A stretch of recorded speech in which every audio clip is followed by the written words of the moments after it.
Hello， 大家好，这里是扭转乾坤，一个通往马股大门的频道，阅股无数，通晓股市里的点点滴滴，就从这里开始。上一支影片，小编我为大家讲解了一家很多投资者都在关注的红飞机，看看他们最新出炉的业绩，并探讨他们目前都做了哪一些改革，和他们是否能撑下去。那受到广大听众的要求，再做一集续集，所以今天小编我将会来为大家讲解他们如今的每一个业务和未来展望。那开始前，喜欢我们影片的朋友们记得订阅、点赞，并把这支影片分享出去哦。而且如今小编偶尔也将在我们扭转乾坤的面子书开直播，与大家分享股市里的一些公司哦。所以还没点赞和 follow 我们面子书的朋友们，请记得马上去点赞哦。那话不多说，我们马上进入正题。首先我们先来看他们在疫情之前的航空收入都来自哪一些地区。从这里我们可以看到，最主要的收入来源主要还是来自马来西亚，一共占了 7.69 个 billion， 而排在第二的就是泰国，一共占了 5.3 个 billion， 而其次则是由菲律宾贡献 2.2 个 billion， 然后排在第四的就有印尼2个 billion， 之后就是印度。那我们就先从马来西亚着手，看看如今的航空领域到底有哪一些看头。首先，马来西亚如今依然是处于一个半封锁状态，虽然说现在很多地方都开放了堂食，而且雪隆地区也开始出现了塞车情况，但是纸面上依然是不允许跨州的，而不能跨州也就限制了航空领域的航线。那到底要多久才能实现跨州呢？根据政府的规定，我们可以看到，想要实现跨州，州属必须进入 Phase 4， 但是如今的情况来看，依然是没有任何的州属进入 Phase 4。但是这里也不纯粹是坏消息，因为马来西亚现在已经开始对佛罗交易岛实行了旅游泡泡计划，而这也关系到亚航未来复苏脚步的关键。因为在这一项宣布之后，亚航就卖出了高达20万张的机票，这也就让亚航在黑暗中看到了一丝曙光。因为如果这一项计划一旦实行成功，未来预计将会有更多的岛屿加入其中的行列，而这也将会再一次刺激马来西亚人民的报复性旅游消费，毕竟大家都困在家里那么久了。此外，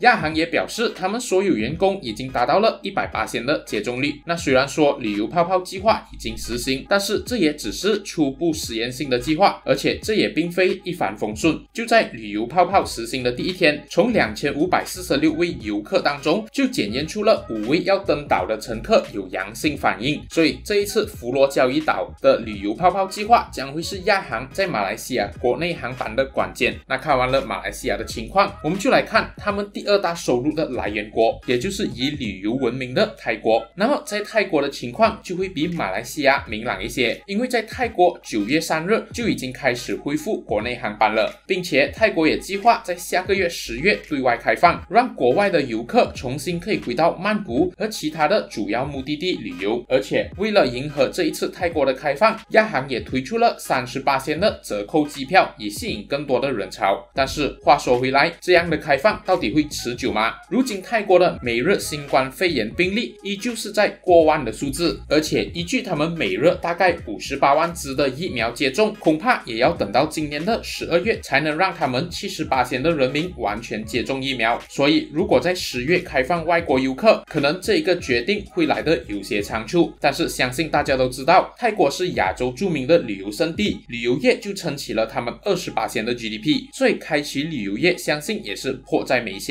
那这对亚航来说也算是一项利好因素，只要泰国不要疫情严重半路右登。看完了泰国，我们就来了解一下他们在菲律宾的情况。在菲律宾的情况并没有泰国那么乐观，菲律宾表示他们将在明年2022年的 Q1 才开始国际航班，而目前的国内航班都只是为必要的游客提供服务而已。但是和马来西亚一样的是，他们如今也开放了一些岛屿，例如 Boracay 和 Bohol 给国内游客，所以相信这也将和马来西亚的情况一样，稍微来的比较保守，处于实验性的阶段。那他们表示这些岛屿将会在9月16日开始开放给游客参观，但是游客必须遵守更严格的措施，就像需要旅游证件，例如 RT-PCR 检测阴性、疫苗接种卡和在值机柜台和抵达目的地时进行验证。那刚才所说到的国家大多都已经是在复苏阶段了，但是亚洲有一个国家之前受到疫情的影响，还是属于封锁的状态的，相信大家都知道，那就是我们的邻国印尼。就在7月的时候，印尼的每日确诊数量是达到了3万多宗，而印尼政府也宣布所有的飞机停飞直到9月月30日。但是如今印尼的疫情已经恢复到了4位数，相信如果加上疫苗的施打，情况将会比之前来得好很多。那么看完了他们的主要航空业务，我们就来看看他们的其他业务。首先就是他们的物流公司，也就是 Teleport。 目前这家公司还是处于亏损状态，但是他们的主要市场还是在东南亚，如果可以扩张到更多国家，那么将会占有很大的市场。由于现在网络大时代，这也将会是未来的趋势。而且从他们最新季度的业绩我们可以看到，他们也在不断的扩大他们的载货航班，以获得市场份额，并且实现一致和可靠的货运网络。希望在未来他们将可以缩小亏损，慢慢的转亏为盈。但是小编认为这一项业务也只是辅助，并不会对他们的收入做出很大的贡献。而且目前为止似乎在市场上没有看过这一家公司，如果有用过他们 Teleport 物流的朋友们，也可以在留言区分享哦。那么除了 Teleport， 亚航还有一项业务就是他们的 BigPay， 类似网上银行的一种，拥有自己的程序和支付卡。那这一项业务目前还是处于亏损的状态，而原因也相信是因为如今他们还没有扩张到有足够的客户，导致盈利无法胜过亏损。但是如今网上银行在国外已经是非常流行的一项模式了，而且在8月6日 BigPay 还从韩国一家大型企业集团 SK Group 获得了高达1亿美元的投资。相信未来如果亚航不断改善，并且得到他们现在正在申请的数码银行执照，未来将会转亏为盈。但是这里也必须提一件事，那就是很多网络诈骗都喜欢用 BigPay 来进行，比如说骗取 OTP 的老套路，不知道大家有没有遇过？但是这也将会是 BigPay 的一个小利空。那在这里小编也要送大家一个福利，那就是如果你是新手想要开设投资户口，并享有 0.05% 最低水钱和良好服务的话，可以在这支影片留言区的 Pin Comment 向小编了解更多哦，并且声明小编的推荐纯粹是想要新手们受惠于节约投资成本，少走冤枉路，并没有任何的商业或利益关系哦。那么回到正题，基本上纵观他们的主要业务，我们可以总结出亚航要转亏为盈，看来今年的可能性非常小，因为大多数的国家最早都要在明年才恢复国际航班，而他们的其他业务如今看起来也还在起步的阶段，所以也是杯水车薪。那这样看下来，亚航还是需要很大一笔资金来周转。那关于资金的分析，小编我已经在上支影片为大家讲解了，大家可以回去观看哦。至于长期发展，也就是假设他们挺过了这一次疫情的打击，那相信现在的数码转行与未来竞争对手减少的情况下，他们的前景依旧是非常亮眼的。但是前提是必须先挺过这一次的世纪难关。那么荧幕前的你们觉得亚航需要多久才能转亏为盈呢？觉得是明年2022年的，请在留言区打上1；觉得是后年2023年的，打上2，并分享您的高见哦。影片的最后也要提醒大家，有些故事用于赞颂，有些用于警戒，自我判断能力很重要，请大家三思而后行。喜欢的朋友们记得把这一支影片分享给你身边的人一起学习，下期更精彩，请敬请期待。谢谢大家的收看。